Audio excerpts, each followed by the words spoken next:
제임스 앨런 운의 법칙 1장 챕터 10 지식과 승리하는 삶.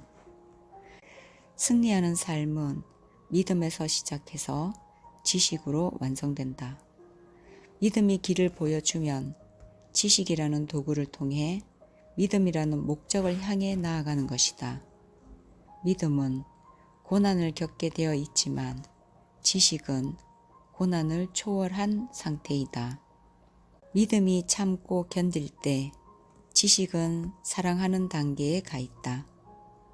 믿음이 어두운 길을 걸으며 얻는 것이라면 지식은 빛 속에서 행동하면서 아는 것이다. 믿음이 노력하도록 북돋우면 지식은 노력을 성공으로 장식한다. 믿음은 바라는 것의 실체이며 지식은 소유한 것들의 실체이다. 믿음이 순례자의 지팡이라면 지식은 여정의 마지막에 있는 도피성이다. 믿음이 없이는 지식도 없지만 일단 지식을 얻으면 믿음의 임무는 끝난다. 승리하는 삶은 지식의 삶이다. 여기서 지식은 책에서 배우는 것이 아니라 삶을 통해 배우는 것이며 기억에 의존하는 피상적 사실이 아니라 삶의 깊은 사실과 진실을 파악하고 이해하는 것을 말한다. 지식이 없는 승리란 있을 수 없으며 지친 발을 쉴 곳도 아픈 마음을 둘 피난처도 없다. 어리석은 사람들은 현명해지는 것밖에는 구원받을 길이 없다. 죄 지은 사람들이 구원받는 길은 순수해지는 것 이외에는 없다. 인생의 소란과 근심 걱정에서 놓여날 길은 순수하고 결백한 삶의 길을 걸어 고결한 지식에 도달하는 것뿐이다. 마음이 깨달음의 상태가 되지 않고서는 어디에도 영속적인 평화는 없다. 이처럼 순수한 삶과 마음의 깨달음은 한 가지다. 반대로 지혜를 얻으면 어리석은 사람도 구원받을 수 있다. 순수해지면 죄에서 구원받는 게 가능하다는 것이다. 또한 모든 사람은 부자거나 가난하거나 고학력이거나 그렇지 않거나 의지만 있다면 인생의 소란과 근심 걱정에서 놓여나 완벽한 지식으로 가는 결백한 삶의 낮은 길로 들어설 수 있다. 그래서 포로들에게도 해방이 있고 패배자들에게도 승리가 있다. 이들이 높은 곳까지 올라 기쁨을 누리면 우주가 이들을 반긴다. 자기를 이겨내고 지식을 얻은 사람은 죄와 악, 삶의 온갖 불협화음도 이겨낸다. 그는 죄와 슬픔으로 얼룩진 낡은 마음을 벗고 순수와 평화로 단장한 새로운 마음을 만들며 사랑과 결백의 법칙이 지배하고 악이 사라진 새로운 세상에서 다시 태어나 불멸의 선 안에서 영원히 산다. 근심과 두려움, 슬픔과 비탄, 실망과 후회, 불행과 회환, 이것들이 지혜로운 이들의 세상에서 차지할 자리는 없다. 이것들은 자아 세상의 어둑한 곳에 웅크리고 있을 뿐 지혜의 빛 아래에서는 아예 실체라고 할 게 보이지 않는다. 이것들은 실체의 그림자에 지나지 않으며 자아의 뒤만 쫓아다니고 이기적인 욕망이 나타나는 곳, 죄악이 있는 곳에 나타난다. 자아에는 쉴 곳이 없고 빛이 들지 않는다. 광포한 격정의 불꽃이 타오르고 욕망을 사르는 불길이 거센 곳에서는 지혜와 평화의 시원한 공기는 느낄 수 없다. 안전과 보장, 행복과 안락, 만족의 즐거움, 기쁨과 평화는 지혜로운 이들의 소유물이다.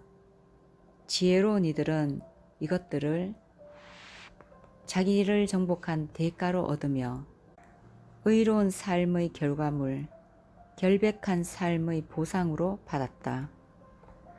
올바른 삶의 실체는 깨달음, 즉 지식이며 지식의 정신은 평화롭다. 삶의 모든 과정에서 자신에게 승리한다는 것은 인생을 실제하는 그대로 아는 것이며 악몽 속에서 나타나는 형태로 받아들이는 게 아니다. 삶의 모든局면에서 평온을 유지하며 일상에서 흔히 일어나는 일로 인해 고민과 슬픔에 시달리지 않는 것이다.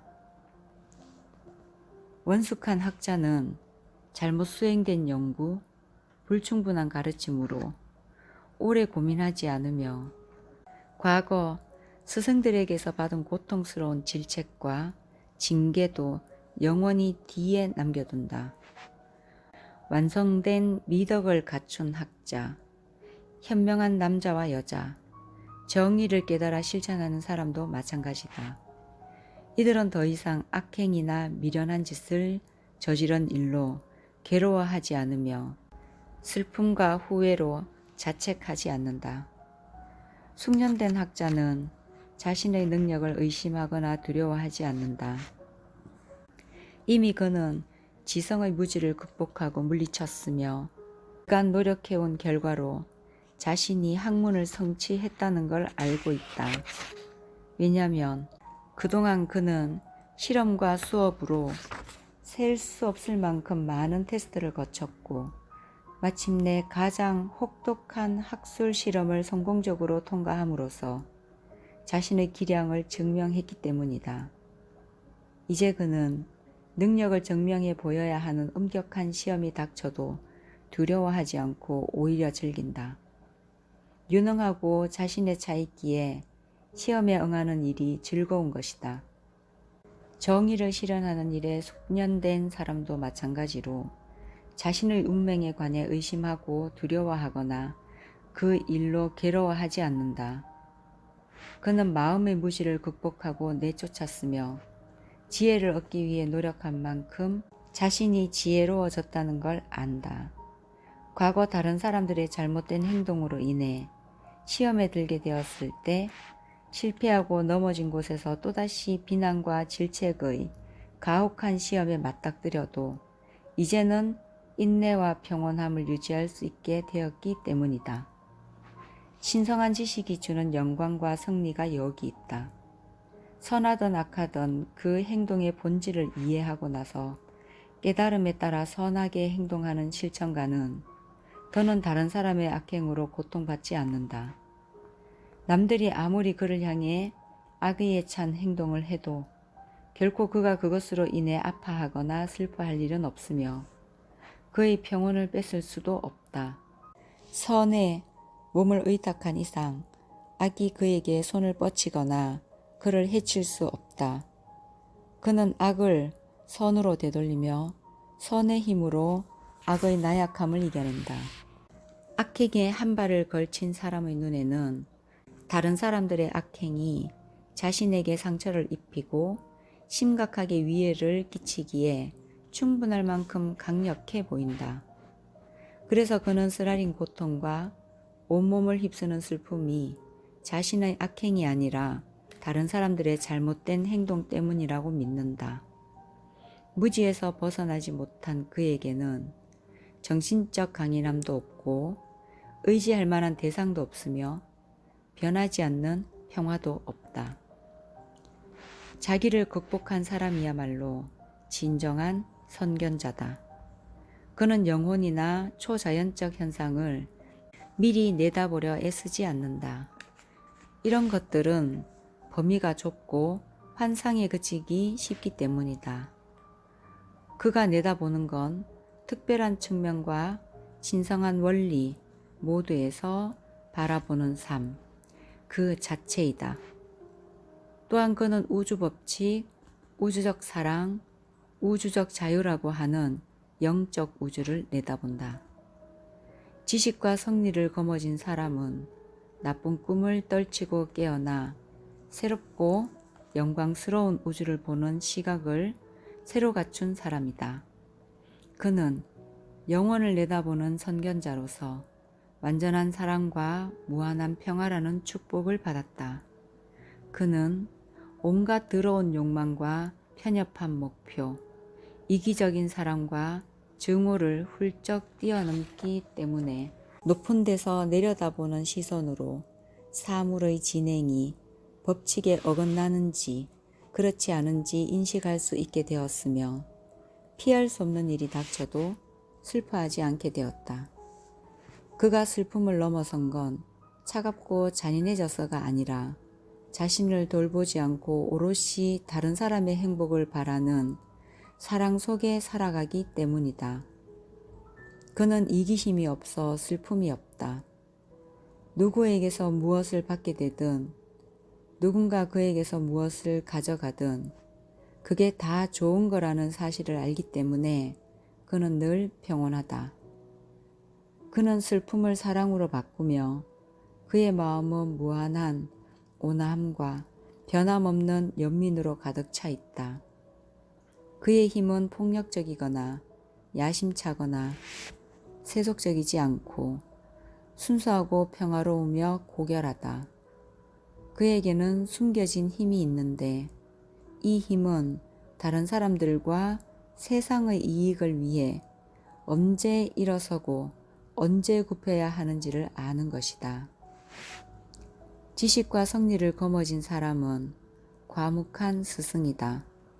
그는 주인이지만 다른 사람들을 지배하고 싶어 하지 않으며 정복자이지만 동료인 인간들의 무릎을 꿇을 생각이 없다. 그저 우주 법칙의 실현을 돕는 의식의 도구로서 지적이며 계몽적인 힘을 갖추고 인류의 진화에 앞장선다.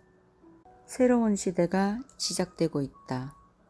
죄 있는 이에게 정화가, 고통받는 이에게 위안이, 마음 아픈 이에게 치유가, 패배한 이에게 승리가 있다는 좋은 소식이 온 세상에 다시 전해질 수 있게 널리 퍼뜨리자. 인간이여, 우리의 마음이 죄로 얼룩지고 상충하는 욕망으로 뺏긴다 해도 거기엔 여전히 힘이 있다. 우리는 최고의 영토에 들어서 있으며 승리의 문이 그런 당신을 기다리고 있다. 우리 의식 깊은 곳에는 제국의 권자가 깃들어 있으니 일어나라. 상처받은 이들이여, 일어나 왕자에 정당하게 올라가라.